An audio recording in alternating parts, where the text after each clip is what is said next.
Какво? Ти обаче въобще не се наслаждаваш на живота. Дай на мързеливия работа те научи на къл, му се казва на това. Аз мързелива. Не обиждай хора, които не разбираш. Виното се познава още по зрънцето, нали знаете, деца? Чичо Стефан! Чиче, детето тук е само едно. За съжаление или за радост.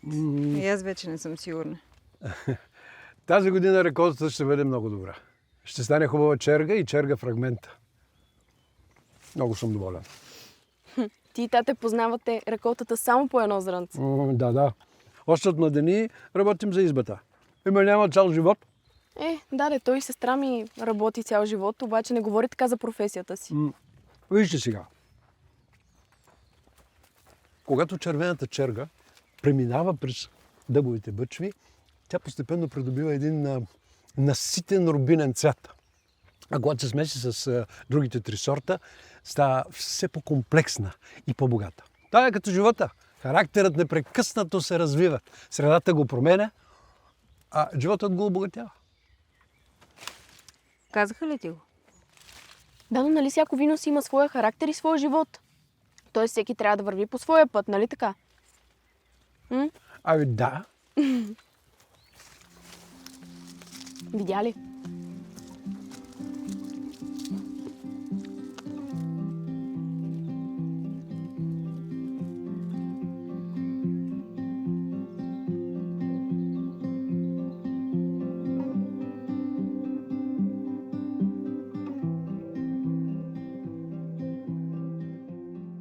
Как са показателите, господин главен технолог? Идеални. Както очаквах, реколтата тази година ще бъде силна.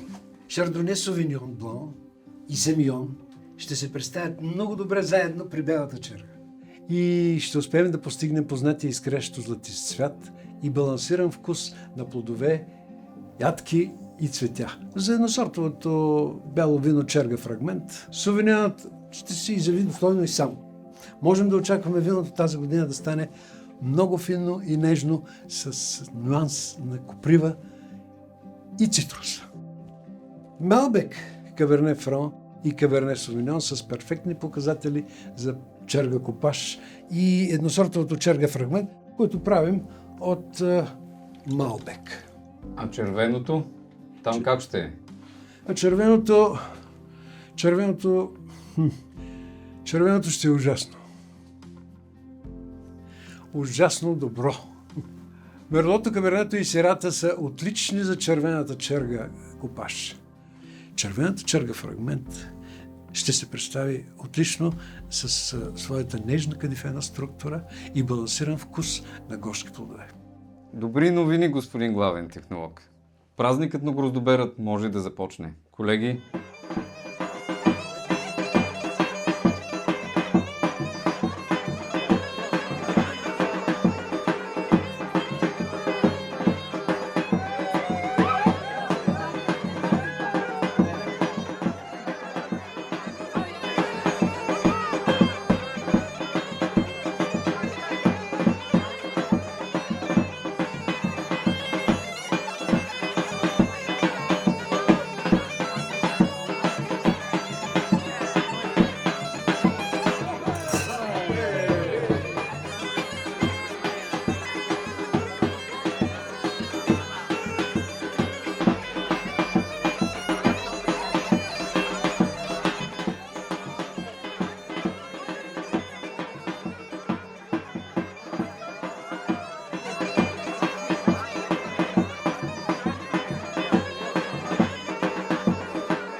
Това е черга фрагмент. Треви Совиньон Блан с нос на цитрусови плодове, трева и коприва. Вау, много съм впечатлен. Ти дори не го опита. Как позна? Какво да ти кажа? Специалист съм. Отдава ми се. Наистина забележително. Пък и колко вкусно го описа само. Сестра ми е казвала да не се доверявам на хора, които познавам отскоро. Сега разбирам защо. А на мен пък брат ми е казвал в България да внимавам да ме оберат. И ето сега обраха ми доверието. Това беше сега. България си е супер. Дай те черпя. Добре. Оп. На здраве. Santé.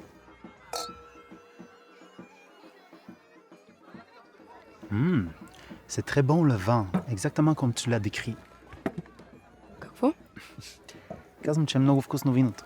Точно както го описа. Аз съм малко изморена, отивам на бъчвите. Идваш ли с мен? Добре. След теб.